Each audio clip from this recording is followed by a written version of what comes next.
Ocean gate नामक company 5 लोगों को टाइटैनिक का शिपवरेक दिखाने के लिए सेंट जॉन पोर्ट से लगभग 700 किलोमीटर दूर टाइटैनिक के शिपवरेक के समुद्र के तल पर लेके गई और वहां पर था नॉर्थ अटलांटिक ओशियन। लेकिन उस सबमरीन में जितने भी लोग सवार थे वो आज दुनिया में नहीं रहे। तो आज हम उसी चीज का कारण जानेंगे और उनसे क्या गलती हुई थी वो भी मैं आपको बताऊंगा।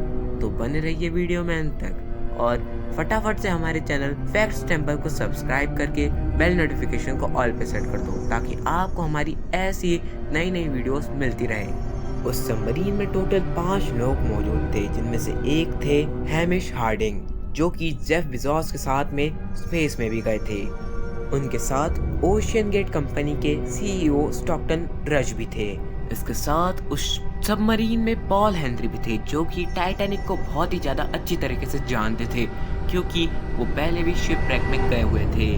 और साथ ही साथ उन सबमरीन में थे शहजादा दाऊद और उनके साथ उनकी बेटी भी थे, जो कि थे सुलेमान। संडे 18 जून 2023 को ये सबमरीन डाइव करने के लिए रेडी थी और 12 बजे इसने डाइव किया।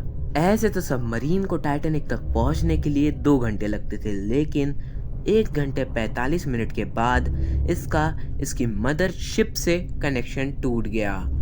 और वैसे भी ये आम बात है कि वायरलेस कनेक्शन तो टूटेगा ही ना। 1 घंटा 45 मिनट में वो टाइटैनिक से बहुत ही ज़्यादा क्लोज थी वो सबमरीन, पर इसके मेकर्स ने ध्यान नहीं दिया और वैसे ही इसका कनेक्शन टूट गया। लेकिन यह सफ़र तो था 12 बजे से लेके तो शाम के 7 बजे तक, लेकिन ये सबमरीन कभी वापस ही नहीं आई। ये 7 घंटे का जो सफ़र था वो बन चुका था सबसे भयानक सफ़र ओशियन गेट की कंपनी का। जब 7 बजे भी ये सबमरीन वापस नहीं आई तब क्रू मेंबर के पसीने छूट गए और उन्होंने इस सबमरीन की तलाश को शुरू कर दिया।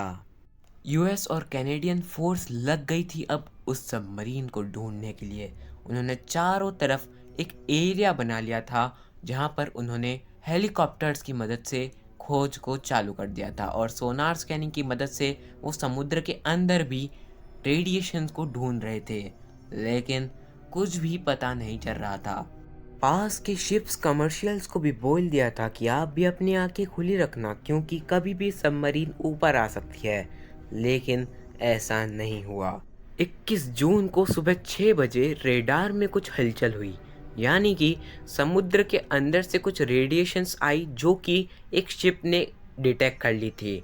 उसके बाद आरओवीज को समुद्र के अंदर भेजा गया, लेकिन फिर भी कुछ भी हाथ नहीं आया।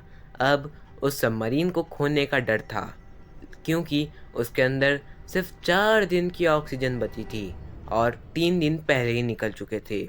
लेकिन अभी भी फ्रांस और कनाडा की टीम ने हार नहीं मानी थी और साथ में यूएस ने भी उनकी बहुत ही ज़्यादा मदद की। सब लोगों ने मिलकर एक प्लान बनाया और आरओवीज को टाइटैनिक के शिपरेक के पास में भेजा और जो उन्हें देखने को मिला वो दिल दहलाने वाला था क्योंकि टाइटैनिक से बस 1600 फीट की दूरी पर ही टाइटन का मलबा पड़ा था और टाइटन पूरी की पूरी तरह से इम्प्लोड हो गई थी। जिन लोगों का इम्प्लोड का मतलब नहीं पता, वो एक्सप्लोड का पूरा उल्टा होता है, यानी कि सिकुड़ जाने के बाद फूट जाना।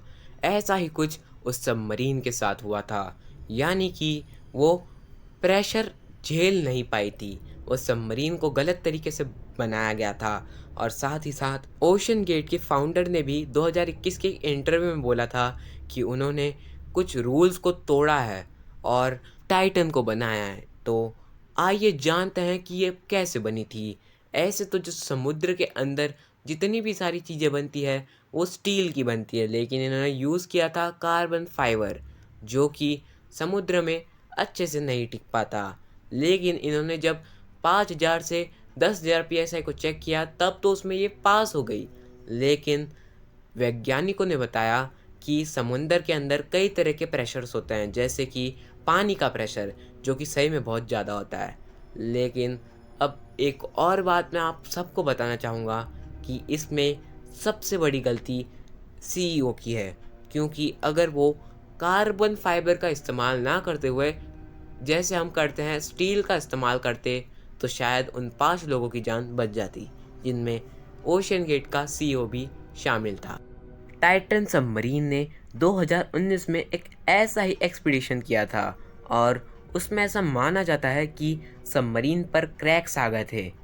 जी हाँ, मैं सही बोल रहा हूँ, उस पर क्रैक्स आ गए थे, लेकिन सीईओ ने इस पे कुछ भी ध्यान नहीं दिया और जब किसी एक साइंटिस्ट ने इस पे आवाज़ उठाई तब उसे भी चुप करा दिया गया।